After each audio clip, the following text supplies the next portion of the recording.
First off, I want to thank the brave men and women who work behind the wall. I want to thank them on a national level because their job goes unrecognized. How do they try to turn a guard?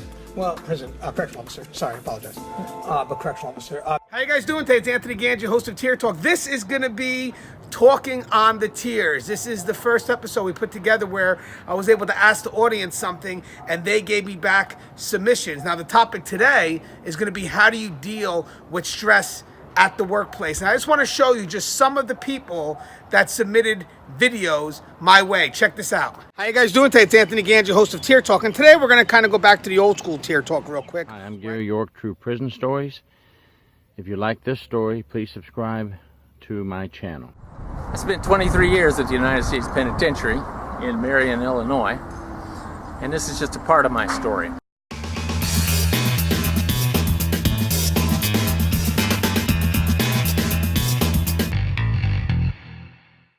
This is Keith Helwig from Cops Corrections Videos. All right, so we're out here with Masushi and Koda again today.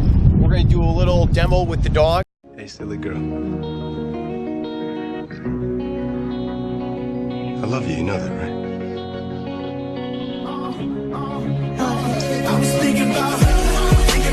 Hi, my name is Constantine Aline, and I am the founder of the Civilian Corrections Academy. The reason why I chose stress as a topic is because it hits home with us. And these people that submitted these videos, they're going to be sharing you personal stories, experiences that they have. And that means that the way they address it may be unique. But I'm going to tell you something, guys. Their stories are going to hit home. And the way they deal with the stress is also going to hit home. This is advice that we need. And guys, I've covered this topic before. We've discussed this many times. So I'm not going to bore you with my perspective. But I will tell you one thing. I've learned to deal with stress by spending time with my family. They're my support group. So before we go to the sponsor and get into those videos, I want to show you a little YouTube channel that I do. It's a channel for my family. And that channel for me is a great way to remind me of what's important in life. Now, guys, remember, this show Tier Talks for you brave men and women that work in corrections. So if you haven't, please subscribe, interact, engage, comment, hit that bell. That bell is going to notify you every time I post up a video. Stand by for my little stress reliever, one sponsor, and then check out these video submissions. I'm honored and humbled. We decided to do a video today to talk about how complicated it is to plan a trip to the movies. First, we have to choose the movie. Second, we have to choose which theater, then the time. Then we have to choose whether we want to see it regular or in 3D. How we're going to bring the candy in. We ain't buying candy at the movie theater. Mommy has decided to employ our daughter, Mia, as a candy driver.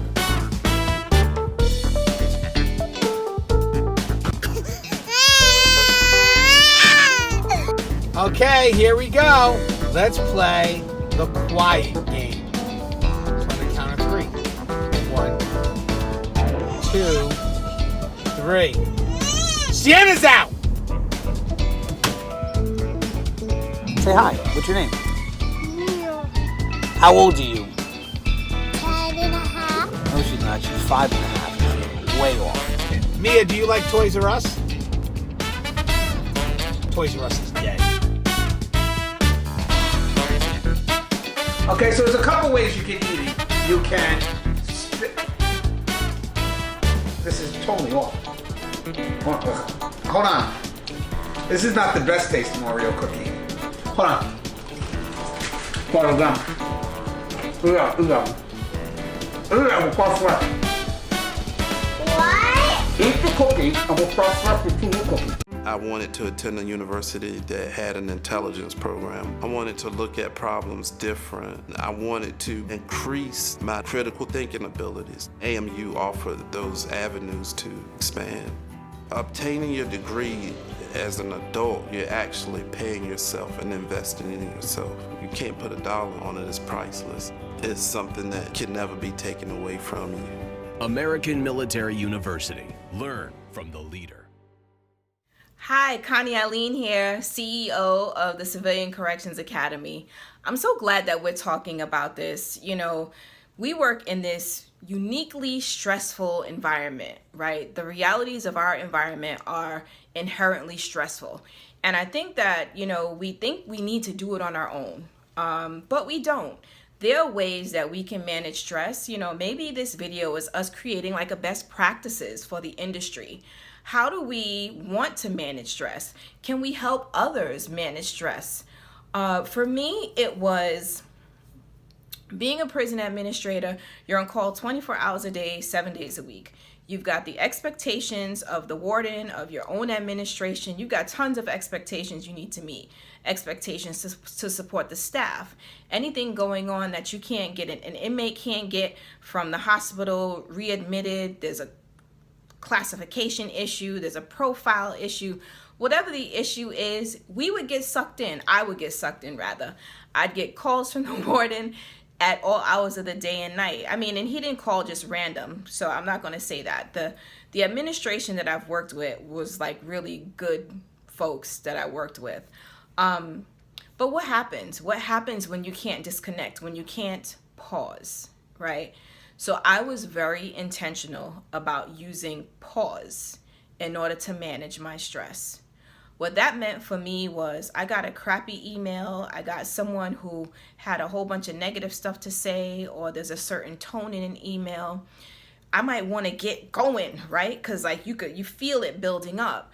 And I would actually just pause. I'm not going to respond to that email right now. I'm going to step away from my desk, and I'm going to make sure that I'm in a good mind space when I respond, because I wouldn't want what I'm feeling right now to impact whatever the mission is, right? And sometimes it's also you sitting these really tense meetings, and you know what?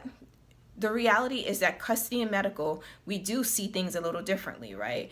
Medical has like this kind of soft touch, and we're looking to provide care and all this other stuff, and that could be perceived rather as us not being security minded.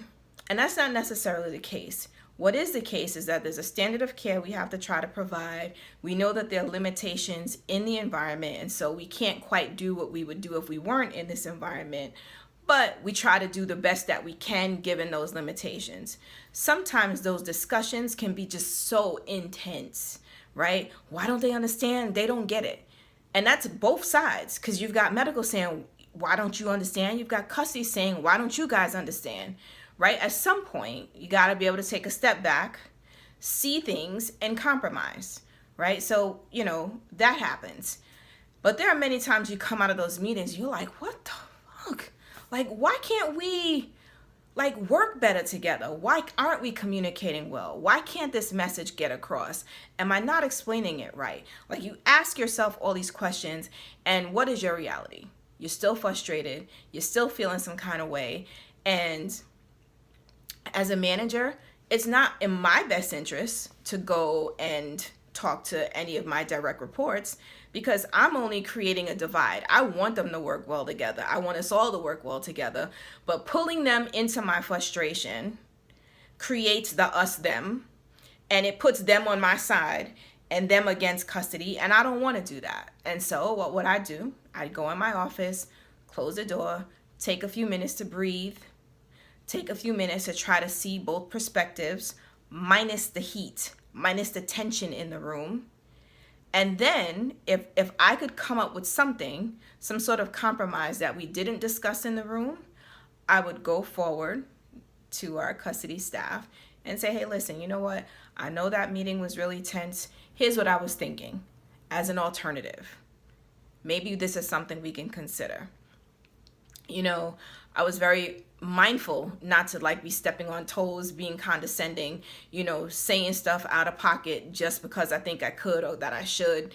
And really just knowing that leading by example really mattered, right? The other thing that I would do is I would sometimes call other administrators. So instead of it being like a thing, and maybe I'm misreading a situation, I had no issue or hesitation to call another administrator in the system and be like, hey, have you had this experience? What did you guys do? I just had this frustrating meeting. Maybe you could help me figure this out. Knowing that you're not in it on your own and that you have other people you can turn to helps alleviate some of the frustration. But I think the other thing that was really helpful for me anyway was being able to shift focus. In those moments where I was really frustrated, I was really annoyed, and I'm like, why am I here? Why are you still here dealing with this? Right? Maybe try to go to another facility where it's not so tense, where you don't have this. Listen, this stuff exists in every facility. There's always going to be challenges. There's always going to be something. But I have to remind myself, why'd you take this job? Why did you take this job?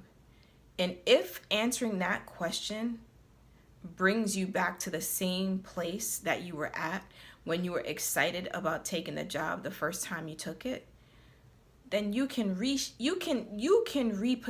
your thoughts. You can shift perspective a little bit and decide, I took this job because I knew this was something I really wanted to do. I knew that I could make a difference. I knew that this was a place where I could do good work, right? And with that said, it's a matter of you being the change that you want to see. That means we don't all need to be flying off at the handle. We don't all need to be at each other's throats. We just don't. And so I've been very intentional about not being that person. There's not a person who can say they've had that kind of exchange with me, because I just won't go there, right? And like, I've learned to accept that when something is out of my control, it's out of my control. And I don't take it personal, right? A directive is a directive. This is the direction that we're going. I need to accept that. Not every directive is negotiable. Not every directive can be debated. It's just the expectation, and you move forward, right? But then the other thing is, what do you do when you're outside of work? Because inside, that's one thing. Outside helps to make it a little easier to be inside. So diet, exercise. We all know nutrition has positive effects on what? Your health, your train of thought, your feelings. Exercise helps relieve stress. It lowers stress. It lowers fatigue. The other thing I think we want to really be mindful of is getting rest. And I know that's very difficult for officers who are getting mandated, who are getting stuck, for nurses who can't leave until the next nurse comes on shift. Like, I know that you guys, we all need to recharge our batteries. But when you're working doubles multiple times, there's got to be a way after you've worked your double that you're able to disconnect. And sometimes it's a matter of having a supportive family member who knows that person needs their rest, right? It's having those conversations with your significant other so that your significant other understands just how stressful things are. Not talking about the stress itself, but just like the issues, but just in general. And I mean, your loved ones love you. They know you've just worked 16 hours, 18 hours, whatever amount of time you just worked, and you need some time to get some rest. And so resting helps you recharge the battery, right? Battery gets recharged and your patience goes up just a little bit more because the battery has now been recharged. When you don't get rest, that battery is low. Your patience is low. Your tolerance is low. All of it is low. So if I say anything at all, it's one, diet, exercise, rest, and disconnect. Whenever you have an opportunity, disconnect. As a prison health services administrator, my opportunities for disconnection were rare. I was on call 24 hours a day, 7 days a week, attached to a cell phone, attached to a computer, a laptop, right? And so being deliberate, when I wasn't on call, I did not answer an email. Does not. Phone might ring. If it rings, clearly there's something going on. I'd answer a ringing phone. But, really understanding that there are a couple things you can do. Take a pause, shift your focus a little bit, diet, exercise, get rest, and disconnect whenever you can, as often as you can. Don't forget to take some vacations. You got a lot of vacation time and sick time. Self-care is essential. Let's talk about stress. Stress is easily the most damaging aspect of the first responder community. Whether you're a police officer, or deputy sheriff, or any other matter of law enforcement, a correctional officer, EMT paramedic, a firefighter, 911 dispatchers, we're exposed to the worst day in people's lives. And we get a front row seat to the action. Some of the stuff that we see and hear and deal with, it's not easy to forget. And the fact that we are exposed to it over the course of our careers can cause a lot of damaging trauma to our mental health. In 2018, 159 officers died by suicide. That's more officers in 2018 that died by their own hand over that than those that were killed in the line of duty. And that's insane to me. This is a crisis. This is a big fucking problem. One is too many. 159? So we have an epidemic on our hands, and there's gonna need to be some serious changes. If we want to start reducing these statistics, because the criminals aren't going to change, the crimes aren't going to change. We're going to deal with the same crimes. We're going to deal with the same amount of violence. We're going to deal with the same amount of trauma and death that we always deal with.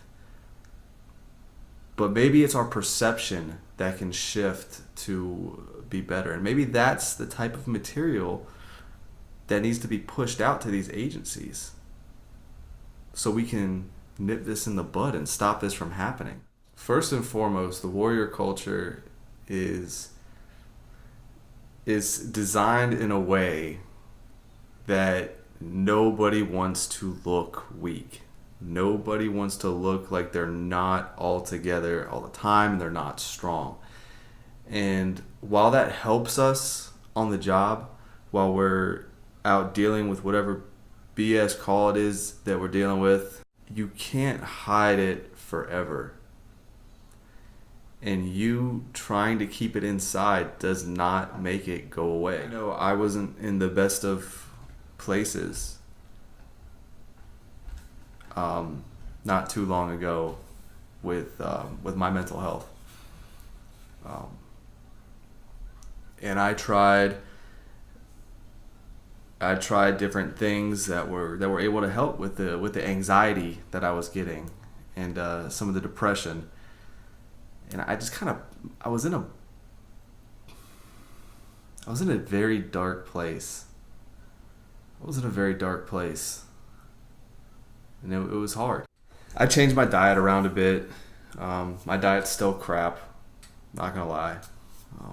Exercise helps, but the one thing that if I could truly give as a gift to somebody else that completely changed my mental state was meditation.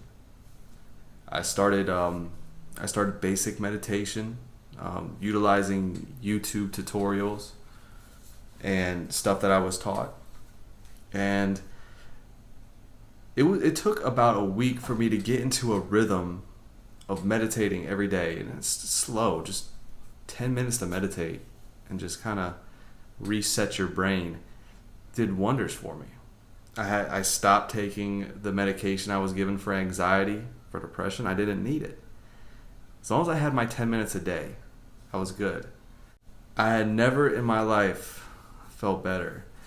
And people get confused about meditation, and people think that it's something where you have to find a absolute 100% quiet place or sit underneath a waterfall and completely not think of absolutely anything whatsoever. But meditation is as simple as realizing you're breathing.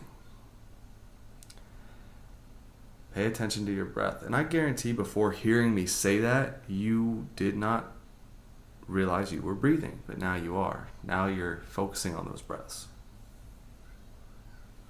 Focusing on them come in and focusing on them go out. And the thing is, now that you're focusing on it, you're actually taking in deeper breaths than you normally would. Normally we breathe in a very shallow manner.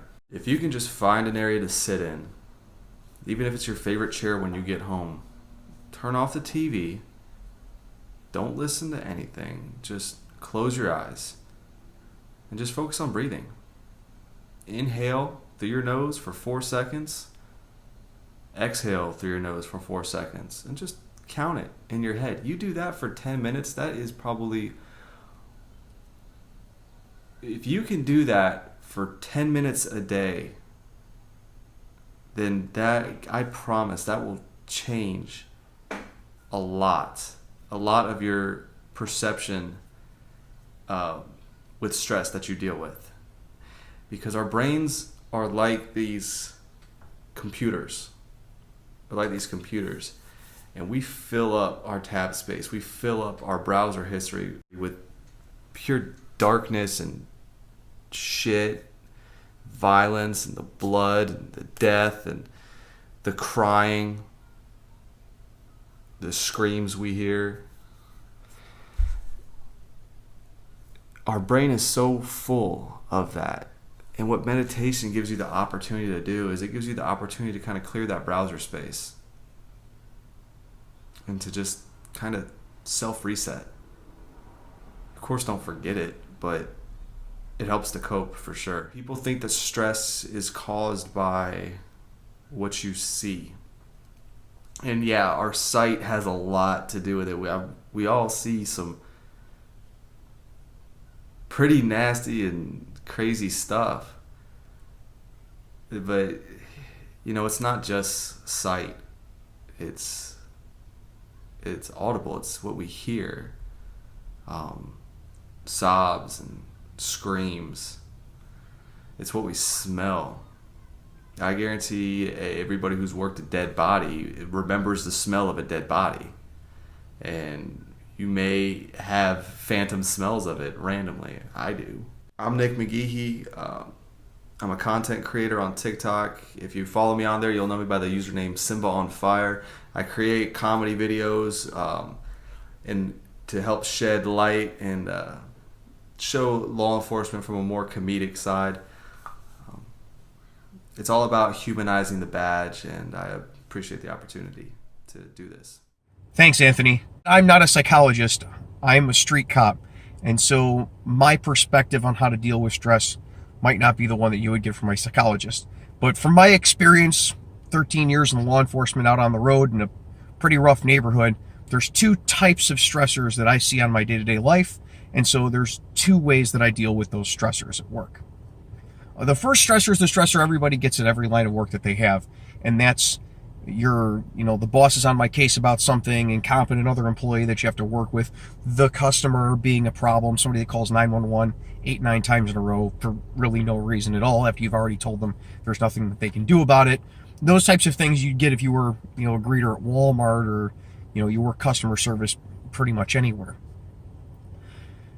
And then there's the very high intensity, short duration stress. Being the first one through the door, fighting with someone, getting involved with other people's tragedies, having to go to motor vehicle collisions where people are dead or seriously injured, things like that. Those PTSD inducing stressors. And so there's two methods that I have with dealing with my stress. And I found that they work fairly well for me. You have to stay on this type of stuff day to day. And so the first way that I deal with stress at work is I work out at work. A lot of people take their breaks during the day and they go hide somewhere and play on their phone, or they go sit down and eat a meal or whatever makes them feel better during the course of their day. I go in the basement of the station and I lift weights, at least a little bit every day. I like to work out. 7 days a week, I do something to keep myself in shape. It doesn't always show, but I do something to try to keep myself in shape. And being in shape helps you with that long-term, day-to-day stresses because, one, it's therapeutic for me. I enjoy it. I get a lot of enjoyment from getting stronger and seeing the performance improvements that I get. So it's kind of like a video game where you play it and you feel better after you play the video game. You get that little dopamine reaction. And the other is that getting in better shape makes it easier to do your job, to do that second half, that PTSD-inducing, high-intensity, low-duration stressors. Now, the second way that I deal with stress is by hanging out with my kids. Take them to indoor water parks even in the middle of winter, and week to week, I try to take them out to eat at least, every 7 days, make sure I take time to spend with the kids. I take them to Cub Scouts, or I take them, if we don't have anything else going on, I'll take them over to the local donut shop and we'll sit down in the morning for a donut and coffee and hot chocolate, and they absolutely love it. And so spending time with my family, especially spending time alone with my kids, is a huge part of my way of dealing with stress that I accumulate at work. And I found that the combination of those two things, oftentimes they work against each other. I'm working out a lot and then eating donuts, but they really keep my stress level down, and they allow me to be more effective on the street, to make more clear, conscious decisions instead of being more emotional with my decision making. And they allow me to stay grounded enough where I have time to do programs like this on my spare time. So that's how I deal with stress at work as a law enforcement officer. I'd be interested to hear what everybody else on the program has to say as well. So when I first started working corrections, I guess I had an unrealistic set of expectations that led to a lot of stress for me. Placing the same expectations on our population that I do, say, normal people on the outside.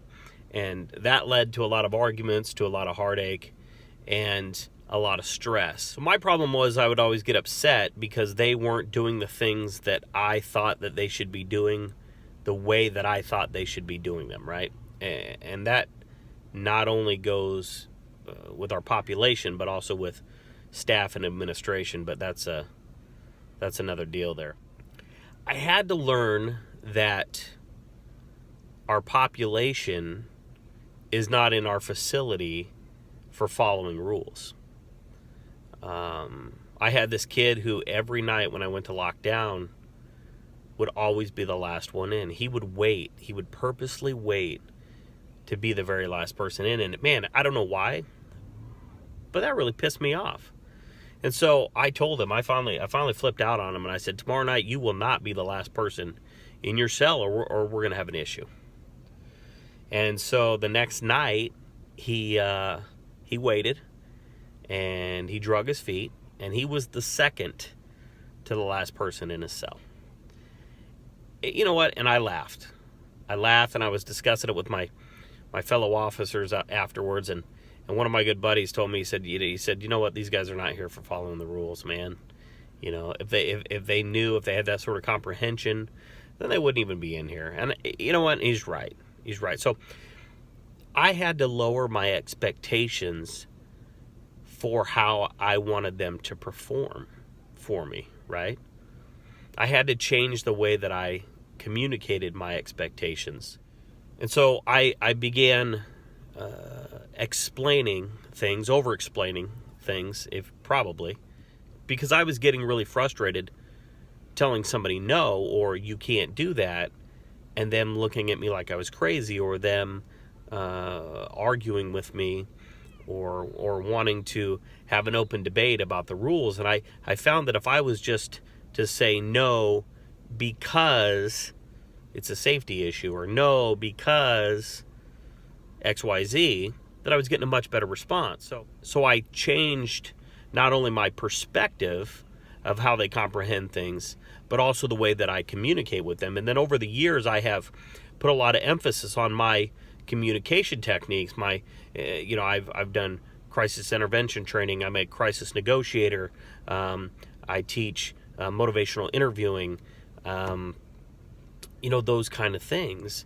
And so the other thing that I use when I'm having some sort of an argument, or I walk into a situation that is escalating, although I take this situation very seriously, I view it as a competition or a game, if you will.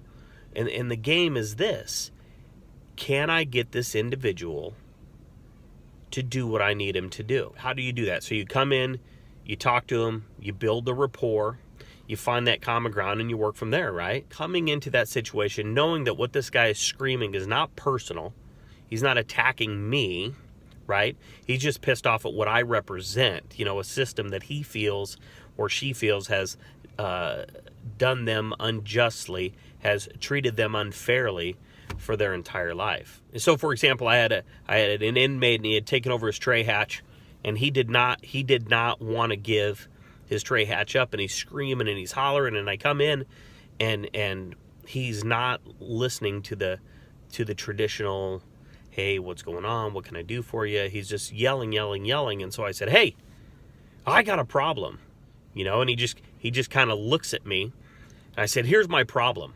I said, I'm starving and I really want a cheeseburger, and I need to know who has the best cheeseburger in the area. And he looked at me and he said, I don't give an F about your cheeseburger. I said, no, I know you don't care about my cheeseburger, but I do. And I need to know where I can go get the best cheeseburger tonight. I'm not talking fast food cheeseburger, but I want to know where to get the best cheeseburger. And this guy still says, I don't give an F about your cheeseburger. I said, but are you at least from the area? Have you lived here your whole life? Do you know where the cheeseburger spots are? The guy goes, yeah, I've lived here my whole life. I said, so you have never been anywhere else? All your friends or family are here? And the long story short is we got to talking about something other than what he was so pissed off about. And so I was able to build that rapport with him over a stupid cheeseburger. He eventually did recommend a couple of cheeseburger spots. We got his concerns, which was he just wanted some clean linen, right? We got some concerns, got him some clean linen, got the hatch shut, and everybody went home safe. Had I taken the things that he was saying personal, had I been overly stressed out about it, coming into this, his interruption and all of that, it would not have ended that way. We would have done a use of force. Who knows? Somebody could have got hurt. Who knows? But it's all about perspective, guys. Okay? We are going to have crazy things happen. We are going to get into arguments. We are going to get into fights. But it's all your perspective on those kind of things. That's what helps lower the stress. Your perspective on what's actually happening, the way you communicate, and the way you set the tone for your day can all control your stress level and how you deal with these kind of things that happen. All right, guys, thanks for listening. Until next time, be smart, stay safe, stay sane, and we'll talk soon. Hey, so RDMFJ here. Short time on the range today. Been tired. Anyway, saw your thing. Figured I'd throw it in. Videos, and I'm making this real quick and dirty. How do you balance stress at the workplace? Well, for guys in corrections, obviously you know that we have stress coming out in droves. So, there's a few philosophies, 3 philosophies that I'm going to say, 3 quick and simple things for people to remember that I'm going to say can help manage your stress levels in corrections. The first one that I'd say is probably most important is, and I tell all my new guys this, I'm a trainer, that's what I do for a department, and I tell all my new guys this when they first get in here, and I reiterate it all the time. Be very careful of the word should, and don't focus on what should be. If you focus on what should be, you're going to drive yourself crazy in this business. There are a lot of times where you ain't got a choice on what should be. It simply is what it is. In fact, that's kind of the philosophy of corrections in general. So what I would say is focus on what is, not on what should be. In fact, if somebody's throwing a fit on me and they are upset and they come in and they're all stressed out and they come and talk to me and they say, man, we should be doing this and we should be doing this and they shouldn't do this and the inmates shouldn't do this and management shouldn't do this and administration shouldn't do this. If I hear should more than 3 times in a conversation, I stop them and say, wait a second. How many times did you say should right now? Because that's a huge problem. What is? What can you change? And what can you fix? And if the answer is not a whole lot, sorry, bud, not a whole lot. Okay? That's philosophy number 1. Philosophy number 2 is remember that corrections is a career. It's not a crusade. Okay? Look, at the end of the day, this is your career. but it is not your life. It does not define your life. It does not make your life 100%. You are a corrections professional, but that does not mean that you aren't a dad. That does not mean that you aren't a mom, and that does not mean that you are not responsible for everything that goes on in that building. And you are not responsible for this being your personal crusade. This is a career. So that means outside the wire, you have to have a real life. And third thing that I would say is time is the currency of love. Why I think that's important now, and this is coming from a guy who's buried I've had 4 staff suicides in 13 years in the business, is you have to make the time and make a real effort to make the time to think outside the wire. You have to start to work on the relationships with the people that you have, and you have to spend time with the people that you have that are outside the wire, not just the people that are in. Because at the end of the day, time is the currency of love. And we screw that up sometimes because people that ain't in corrections, it's not that you can't relate to them really, it's that they're boring. They don't have the cool stories, they can't relate to you. You've got to work on that. Make it a point to call your loved ones once a week. Make it a point to put on that calendar that you're going to spend a day with your wife, because when you get home, you are freaking done. You don't want to see anybody, you don't want to deal with anybody, and the only people that even interest you anymore are the people you work with, and that's pretty dangerous. So those are the 3 things I tell my guys. 1, don't focus on what should be. Focus on what is. Number 2, this is a career. It's not a crusade. And number 3, time is the currency of love. So, there you go. Well, I don't know if that means anything to anybody, but worth a shot. We'll see you. This is Keith Helwig from Cops Corrections Videos. I've been asked to make a short video on stress at work and how to deal with it. If you like my videos, please hit the red subscribe button. Anybody who works in corrections or police work or in law enforcement in general and says that they don't encounter stress on a daily basis is basically full of crap. We get in stressful situations every day. As a street officer, if I said it wasn't stressful to pull over a minivan in the middle of the night on the middle of nowhere by myself wasn't a little stressful, I'd be lying. Now, people get complacent when they do it, and that can add to the problem. But yeah, it's stressful. Anybody who tells you the first time that they were confronted by an inmate face to face and that inmate got in their face that they weren't stressed and weren't afraid is lying. There is stress. There's stress if you're talking somebody out of hurting themselves. There's stress if you're talking somebody out of their cell. There's stress if you have to make a cell entry. There's stress if you have to make an arrest. We're surrounded by stress. This became evident to me about a week after I retired from my full-time job. Actually, it was only a couple days. I went in for a physical, and as a part of the physical, the doctor took my blood pressure, which at that time was 165/90. Now, that's pretty high. I was on the verge of hypertension. He had me back in for a follow-up 3 months later. Now, he gave me some pills to help control the blood pressure.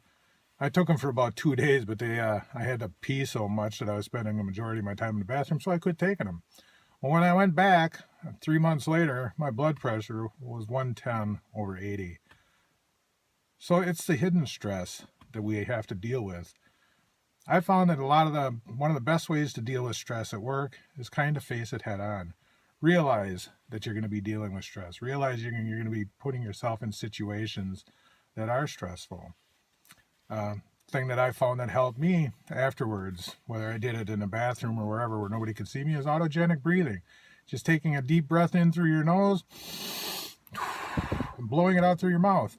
That's also a shooting technique, how to calm your nerves while you're shooting. Autogenic breathing, it helps.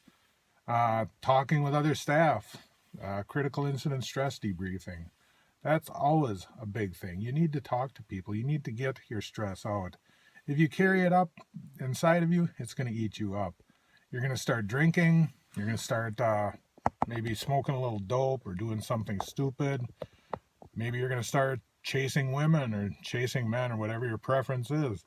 You're going to start doing something to relieve that stress that's not exactly helpful to you. You need to find ways of dealing with your stress while you're at work. Not just afterwards, but while you're at work too. And as I said, just confronting the stress head on, realizing that that stress is going to happen. And there again, this is where the what if game comes in. What if this inmate gets up in my face? How am I going to handle it? You know it's going to be stressful, but if you play the what if game, maybe you have a pre-prepared response to that stress. I suggest playing the what if game every single day. I'm an old fart, and I do it while I'm working. I'm sitting running traffic. What if the next vehicle I pull over becomes belligerent? What if it's a sovereign citizen? What if? Play what if, prepare yourself with the what if. Maybe then you're going to have a pre-planned response to a stressful situation. Stress is a part of our job. Stress is a part of our lives. You either need to learn to deal with it, or it's going to eat you up. Until next time, this is Keith Helwig from Cops Corrections Videos. Stay safe and watch your back. Hi everybody, I'm Russ Hamilton. I'm a retired sergeant with California Department of Corrections. Anyway, doing a quick video here. This is on stress and how to deal with it. And I think the only thing I can really do is relate to you, how stress has affected me and how I've dealt with it, or maybe sometimes how I haven't dealt with it. For me, at least my perception of what stress is, it has to do with not being in control. If you're not in control and you're put under fearful circumstances where you have unknown outcomes, you're going to experience stress. And that stress, can be really toxic. It can destroy relationships. It can make you not sleep well at night. It can manifest itself in physiological ways. And it can manifest itself through, mental problems that you're having. Needless to say, corrections is one of those nice little professions where stress is a huge deal. All of us know what the particular, statistics are with regard to suicide and with regard to divorces and with regard to, all kinds of other health problems. And we also know, I think I've heard it's like, after you retire, you get to collect about 30 paychecks before you die or something like that. So it's all bad news, or so would it appear. But you don't have to be one of the statistics. All you have to do is figure out is, how to manage your fear and how to make yourself feel more in control, or better yet, to actually be more in control. So the way I look at that is this. On the work side of things, just try and become the best damn officer you can be. If you're the best damn officer that you can be, if you know that you're being effective, if you know you're out there and you're able to have knowledge about all the dangerous things that there are, and that you have the knowledge to mitigate those things, it'll bring your stress level down. The next thing you have to do is you have to be willing to tend to those other things in your life that are going to cause you stress. I don't know if you've ever heard the term constant gardener or not. Every day you got to be out there pulling those weeds that are going to cause you problems in the long run, And a lot of that, has to do with our family life. We have to get in there and we have to be able to deal effectively with our spouses. We have to be able to deal effectively with our kids and deal effectively with the rest of our, family members and close friends. So don't let that garden get overgrown with those weeds. Be out there, be effective, communicate, bring things up. When you do those things, when you've made yourself into an effective crime-fighting machine, when you're out there and you're tending to all of the things that your family needs you to deal with, you feel more in control. When you feel more in control, when you're exercising more control, there's less fear. When there's less fear, there's less stress. That's how I prepare for it. Now, I'm probably not the best one to be talking about all the family stuff, though, because I've gone through a couple divorces and whatnot. But, maybe those are my fault. Maybe they're not. Are they part of the job? Not for me to say. Not in this venue, anyway. So, anyway, I hope everyone will take this to heart. I hope that they'll think about the things that they can do to mitigate the fear, the stress, and worry less about the control that they do or don't have.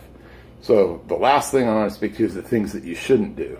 And I've been pretty good about this part, but I've seen a lot of my friends fall by the wayside and stuff. Don't think that your lack of control or an abundance of fear can be mitigated by stupid things like out carousing around or drinking a bunch of booze or falling in with some wrong sub-crowds, even if they're at work and whatnot, because those things only come back to haunt you later. They boomerang in a much bigger way. Every single one of us has seen that happen to one of our coworkers. Sometimes maybe we've been able to step in and help stop it. Sometimes maybe we haven't. Anyway, that's my take on fear. I wanted to bring that out in a way that I was able to say something a little bit different than what I think maybe some other people will address as far as stress in the job goes. Because I think sometimes we don't always hear it if we're just hearing the same thing over and over again about, diet and exercise and this and that. So anyway, that's my 2 cents worth. I hope you found it helpful, and hope you all stay safe out there. Hi, I go by the pen name of David Lehman, and I have a channel called As the Key Turns. And what we're here to talk about today is workplace stress. I can tell you, just about nobody has as much workplace stress as the correctional officer. He has to deal with false accusations, true accusations, sexual harassment. The administration, when you make a decision, won't support you. Your coworker is jealous every time you get a promotion or an award. These are all things that people have committed suicide for. Some of which I knew. Knew the guy that committed suicide over a false accusation. And it was provably false. But it was so horrible, he killed himself. Another guy spent $500. Him and his wife had an argument over that $500 that he had promised her not to spend. He went in the woods, shot himself in the face, and bled to death for $500. Another guy decided that he was going to be an entrepreneur, which I recommend. Have something outside the job. Well, he purchased a bar. They didn't tell him, because businessmen are like wolves. They didn't tell him that, oh, hey, by the way, the liquor license doesn't transfer with his bar, and you're going to have to apply for one on your own, and it's going to take at least 2 years, probably 4. And in the meantime, you're going to have to pay the mortgage on this bar, and it's going to eat you alive. So apparently, he set it on fire for the insurance money. The cops were getting close, and he hanged himself to death with a extension cord. How about the guy that went to prison because he couldn't do his own time? What he had to do was beat a confession out of an inmate who was a camper that was putting the moves on some child, a teenage girl over there at the staff housing. So to get a conviction of, some kind of child sexual offense, he decided he'd just have to choke and beat it out of the guy, and then he went to prison, or was convicted and sentenced to confinement. So some of those fellows decided that the way out of stress was through substance abuse. Now, of course, everybody knows that all your problems are solved when you're drunk. Nobody ever got in trouble for being drunk or abusing prescription medications or illegal drugs or something, right? So substance abuse is probably a way out of it. No, for me, the way that I handle stress is I just put up with all these things that I talked about. And yeah, I'm an entrepreneur, and I've been screwed over in my dealings with other businessmen too, but didn't hang myself with a cord. And I think the reason that I'm able to weather these types of stress is because on the outside, I do what I can to minimize my stress. So the stress at work isn't the stress on top of the stress that I have somewhere else. You know, you should value your true relationships, your wife, your parents, your siblings, your children. All these Facebook people mean nothing. The acquaintances that you have at work, you know, if they haven't been to your house and you haven't been to their house, you're not really friends, you're acquaintances. You know, get that in your head. Don't make your truly valuable relationships suffer for relationships that are not truly valuable. You know? When those problems come along, and they will, it's like this place. The monsoon season it's a little late this year, but I know the monsoon rains are coming. I can't tell you how much it's going to rain and on what day, but I can tell you it's going to rain, and I can tell you that you and me are going to have troubles, big troubles, especially if you're in corrections. Now, that guy that hanged himself, if he would have seen a CPA or an attorney, experts in their field, they probably would have told him, hey man, not only are we going to declare bankruptcy and you're not going to have to pay that money, but we're going to sue them people that sold you that stuff under false pretenses. They didn't disclose all the things that they should have, and they flim-flammed you, man. So there's no reason to hang yourself, burn the bar, things like that. You need to, if you had what you thought might be cancer, you don't treat it yourself, you go to a doctor. If you have an extreme financial problem, you see a CPA, attorney, someone like that. If you have emotional problems, you see a psychiatrist, a psychologist, a counselor, you know? A little game that I play, I got this problem and I say to myself, what's the worst possible thing that could happen? And then I say, okay, did that ever happen to someone? Did they survive it? How did they survive it? All right, then if he did it, I should be able to do it. You know, my grandma had this thing about God never gives you a trial that you can't survive or you can't handle. Wrong, Grandma, because people killed themselves. That was something they couldn't handle. So, you know, when you do need help, ask for help. I knew the guy, don't do some things to cause misery on yourself, like poke the bears. I mean, we told this fella for years and years and years, do not constantly irritate the administration. You know, don't just go right up to the rule and almost violate it or make them think that maybe you are violating the rule, but you're really not and they can't prove it and that kind of stuff. Stop that. Stop doing that. Stop poking the bears. Well, one day they found some complaint that an inmate made that eventually was proven false. But, oh man, we had to call in the FBI, we had to kick him out of work, we had to drag him out in front of everybody, we made a big super deal out of it, and they've done this to many people at my job. Make a big deal about doing the perp walk, and then 6 months later he comes back, because it was bull crap. It was a false accusation. But by the time that you're sitting at home for 6 months worried about, man, maybe they can prove something that I didn't do and I'm going to go to prison, I'm losing my job for sure. They fired people for stuff they didn't do.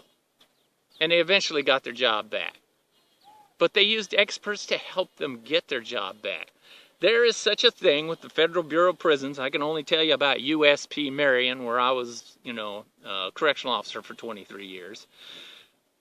There's this stuff, and it's called professional liability insurance. I had it when I was a police officer, too.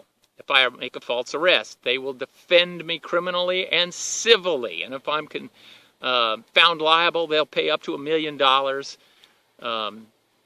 to pay off the thing that I did wrong. Inmates, I mean, dozens upon dozens of lawsuits were filed against staff in the 23 years I was at Marion. Dozens upon dozens. I would be wildly wrong if I even made a guess as to how many. I have no idea. Lots and lots, all the time. And most of the staff didn't have professional liability insurance. So when they were sued, they had to defend themselves. And you know, the Bureau of Prisons immediately says, well, the accusation is for an action that was taken outside of the scope of his employment, so we're not going to defend him. And so you're on your own. So even if you win, you lose, because you're going to have to spend thousands, maybe tens of thousands of dollars on an attorney to defend you against a false accusation. And go ahead and sue the inmate. You don't have anything but some commissary. And, oh, well, when they prove that the inmate made the whole thing up and lied, there's no consequences against him. Asked about it once. They said, well, we don't want to discourage inmate complaints. Really? So you want to have 800 false complaints and 2 of them be truthful? I personally have 750 pages on both sides of documents in my investigations for those 23 years. They gave me 250 of those pages, and they completely took everything off of 100 of those pages so that only my name appears. And the other 150 is so heavily redacted that the only reason I know about it is because, like, I was there. So that's the kind of stuff they do. It's still top secret of all my investigations. Now, y'all think that you have relations with people at work. Let me tell you, every time a minority at USP Marion was promoted, all the non-minorities went around saying, oh, the only reason he got a promotion is because he's a minority. Every time a woman got a promotion, all the men went around saying the same thing. Every time a man got a promotion, it was the women going around saying, well, he only got it because he's a man. There was extreme jealousy in correctional environments and law enforcement in general. It was the same thing when I was a cop. Exactly the same thing. So don't rely upon people to have your back. You need to watch your own back. You need to do your own time.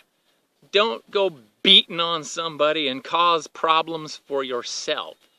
The inevitable accusations are going to happen. And when they do, you need to be rested and fresh. You don't need to do things that will cause you stress unnecessarily.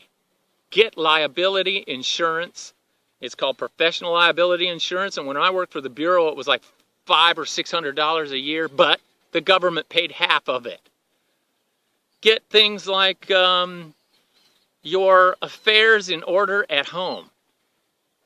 I knew a guy that got a divorce because him and his wife had an agreement to buy a $14,000 truck, and when he got there, he bought a $30,000 truck, and she told him, if you don't take that truck back and do as we agreed, we're going to get a divorce. I'm sick of this crap. They got a divorce. Tell me that a divorce is not a lot of stress on you. Totally unnecessary stress. Don't live beyond your means. I know the guy that says, well, it's abusing your family if you don't take them out twice a week to a restaurant. That's what he told me, because we didn't do that. But it was perfectly okay for the same guy to cheat on his wife with a secretary at work. That didn't cause any stress. She thought it was great. All the way through the divorce, she thought it was great because she got the kids, the dog, the house, and everything. So, what I'm trying to say, for me, the key to dealing with stress at work was there's going to be stress at work, and they make whole chapters in books about how to deal with that stress. They have psychologists that assist you in dealing with that stress. And by the way, all those doctors, lawyers, CPAs, psychologists, I've seen all of those people and used them at one time or another during my time in law enforcement. It's not a shame to say, you know what, I'm not an expert on tax law. You know what, I really don't understand exactly how this here contract is going to affect me. Or, damn, I'm really getting all upset over something that I shouldn't get upset about. Maybe I should see someone about that. Not ashamed to go see an expert in an area that you're not trained in.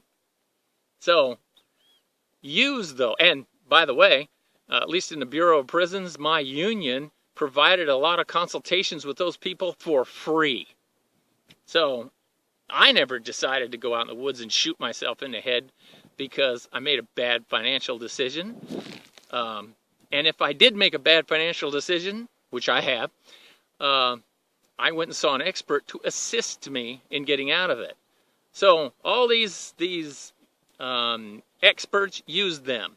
And if you're having a problem and you wish to research it, this little bitty video that I'm making, I'm not going to be able to help you with it, other than don't cause some of the stress outside that's unnecessary, because you're going to have plenty of it inside.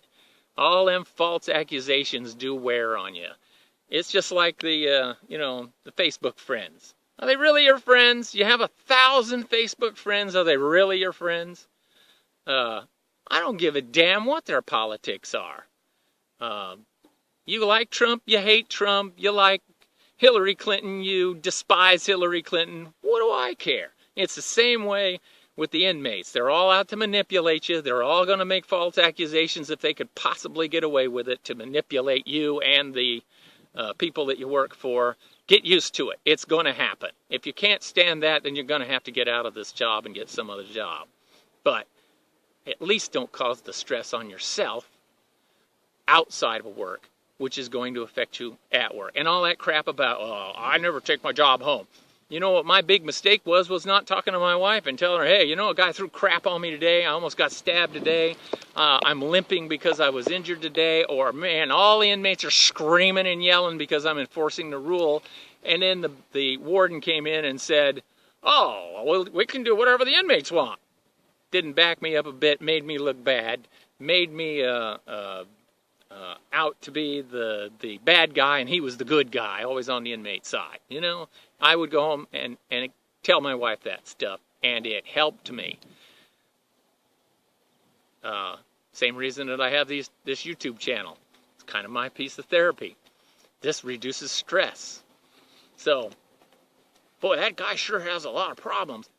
Show me the cops and the correctional officers that aren't angry about stuff. Every correctional officer I ever met is angry about something. So, get used to it.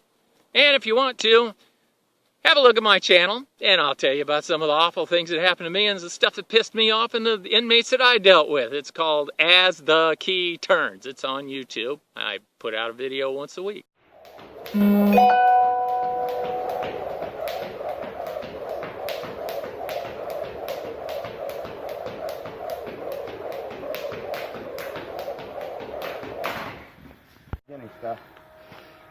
All right, here we go. All right, there you go, Gary. Looking good. Don't got too far to go. That's right, breathe through your nose, out through your mouth. Keep it going. Boy, look at that. Look at that old man. Chop them legs.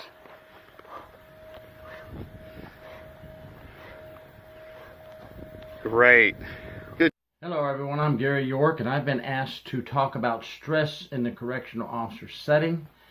Several of my colleagues you're going to hear from also on this issue, and I'm going to approach it from a little bit different angle. I'm going to approach remedies of stress in the correctional officer workplace. Hello, I'm Gary York, True Prison Stories. Thank you for watching my YouTube channel.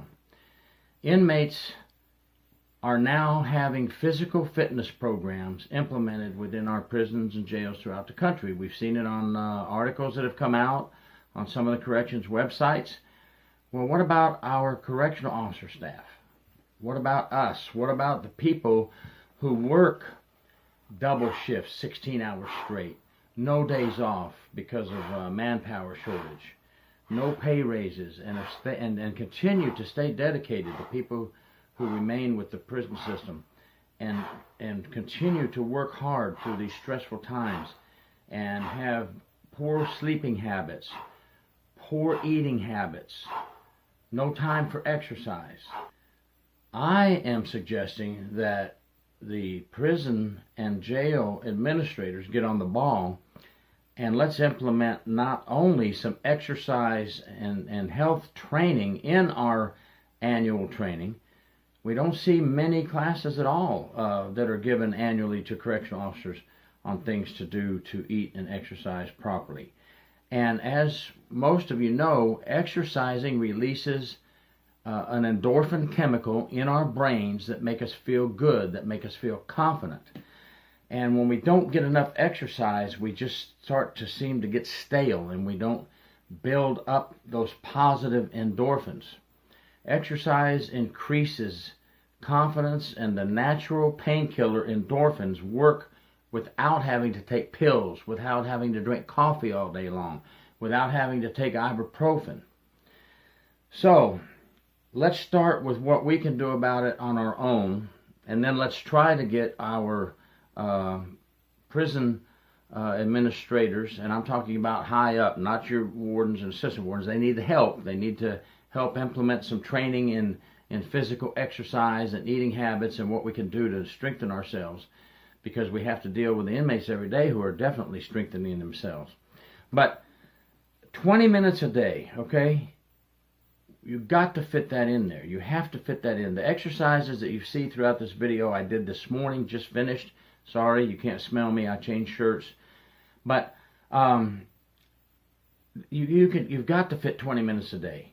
Best thing, if you can, when you first wake up, get it out of the way and done. If you can't get 20 minutes of exercise in a day, when you get home from shift, dead tired, I know. Listen, I had 28 years corrections, 10 years United States Army, 38 years government work. I had to fit it in. Had to fit it in somewhere. I'm not a muscle man. I'm 60 years old, and I'm still fitting it in my day somewhere because I have a lot of work to do still here on the farm. But listen, it will help you. It will help you mentally. It will help you physically, and it will help in save you from cardiac diseases. You know, stress at the workplace has a lot to do with our heart. It places a lot of pressure on our heart. We have cardiac disease. And the blood flow in your body, when your blood flows, when you get it flowing for 20 minutes, it just really increases your strength. You'll go to work more confident if you do it before work, and you'll go to work feeling better. Yes, at the end of the day, you'll be tired, but in your mind, you'll know you've exercised correctly to help relieve those stress issues from being with those inmates every day. And one of the big stressors, believe it or not, is not just the fact of being harmed or being asked questions all day by inmates, but one of the biggest stressors in the workplace is nothing against the supervisor, that's your job, but is your supervisor saying, I need that report, I need that report, I need that report. And you're trying to get your report done in a timely manner, but you need to be left alone so you can think. And it is tough writing reports in corrections because lots of times, guess what? There's manpower shortage. You're stressed out because you're still trying to watch your dorm, get your report typed, get it typed correctly. The phone rings. Yes, sir. Yes, Sergeant. I'm working on my report. I just had to get up and take care of an inmate situation. Thank you. These are all big stressors, but, you know, it's what we do. It's why we're special, and it's why it takes a special breed to be a correction officer. But I want everybody to do some type of exercise to relieve these stresses. Okay? And also, we need you to eat better. We're on the run. Hey, Joe, yeah, let's get 5 of us together. Let's order that pizza. That's fine once in a while. Heck, on Sunday, I love to eat a big pizza and watch NFL football. But, you know, that's just it. That's just my thing. But what we need to do is try to eat better. Prepare your meal the night before and bring your own meal. Don't buy fast food. Bring your own meals from home. Make your own sandwiches healthy. Bring celery sticks with peanut butter. Bring sardines. Bring tuna. Bring something that gives your body power and lasts longer. You know that fast food goes in your system and gives you a quick boost and then a quick downer. I'm guilty of it. Oh, I've eaten a ton of hamburgers on duty, a ton of donuts, and a ton of pizza, but we've got to get away from that. I don't want to preach forever and ever. I just want you to know that we all know what stresses us out in the correctional setting. We need to know how to fix it. And also, family time when you're away from work. Get with your families and have a great time and get the work totally off your mind. Take your family to the zoo, take them to dinner, go bicycle riding, go walking, any kind of exercise. You have animals, you have dogs, you have cats, even a bird. Talk to those animals, pet those animals. Did you know animals are a great stress relief when you're off work? Come home from work, and if you are an animal lover, take your dog for a walk and then sit down with that dog and pet it for a while. Talk to it. It may sound crazy, but it's a huge stress relief. I have lots of animals, and they've really helped me pull through a lot. And get your family out there and do many family activities. Stress is a killer. You've got to take care of it, because I want you to live past 58 years old. I've lived 2 years over that. The average lifespan of a correctional officer is 58 years old, and I've beat it by 2 years, and I'm going to keep fighting to beat it by many more. I want you guys to do the same, and I want you to stay safe. And at the end of this video, I have a message for the administrators on what we need to do to help our officers. Thank you very much. If you like this YouTube, please subscribe. All these exercises you have just seen take 20 minutes a day. Somewhere in your schedule, try to get 20 minutes in. I know it's very hard. We work in corrections.